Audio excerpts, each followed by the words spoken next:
Self image ഇല്ലാത്തതാണ് ഈ അഡോളസൻസിൻ്റെ issue.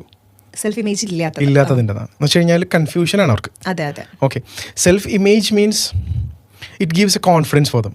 ഞാൻ ഇന്നതാണ്, എനിക്കിതാണ്, ഞാനിതാണ്. ഒരു ഇൻഡിവിജ്വാലിറ്റിയുടെ ഒരു കോൺസെപ്റ്റാണ് ഞാൻ പറഞ്ഞു വരുന്നത്. ശരിക്കും അവർ ഫ്രീഡമിനെ കുറിച്ച് പറയുന്നുണ്ട്, ഇൻഡിവിജ്വൽ റൈറ്റ്സിനെ കുറിച്ച് പറയുന്നുണ്ട്. പക്ഷേ they don't have that kind of fixed self image. അവർക്ക് ഞാൻ പറഞ്ഞു വരുന്നത് ഒരു ഈഗോയിക് ആയിട്ടുള്ള കൺസെപ്റ്റിനെ കുറിച്ചല്ല സംസാരിച്ച് വരുന്നത്, പക്ഷേ സെൽഫ് നോളജിനെ കുറിച്ചിട്ടാണ് ഞാൻ പറഞ്ഞു വരുന്നത്. അവരെന്താണ്, എനിക്കെന്താണ്, ഞാൻ എന്താണ്, എൻ്റെ കഴിവുകൾ എന്താണ്, എനിക്കെന്താണ് വേണ്ടത്, എനിക്കെന്തൊക്കെ നൽകാനാകും മുതലായിട്ടുള്ള ഒരു സെൽഫ് കോൺസെപ്റ്റ് അവർക്ക് ഉണ്ടെന്നുണ്ടെങ്കിൽ they will have a kind of clarity in their life. അപ്പോൾ സെൽഫ് ഇമേജുകൾ എന്ന് പറഞ്ഞു കഴിഞ്ഞാൽ, ഇമേജ് ആ ടേമിൽ തന്നെ നമുക്ക് മനസ്സിലാക്കാൻ സാധിക്കും, that is not a kind of real thing. അവർ എന്ത് ചെയ്യാണ്, ഐഡിയലായിട്ട് അവർക്ക് ഒരു ഇമേജ് ഉണ്ട്. ഇപ്പോൾ നമുക്കറിയാമല്ലോ, നമ്മുടെ കുട്ടികളിൽ തന്നെ BTS ഒക്കെ ഒരുപാട് ഇൻഫ്ലുവൻസ്ഡ് ആകുന്ന സംഭവങ്ങളല്ലേ.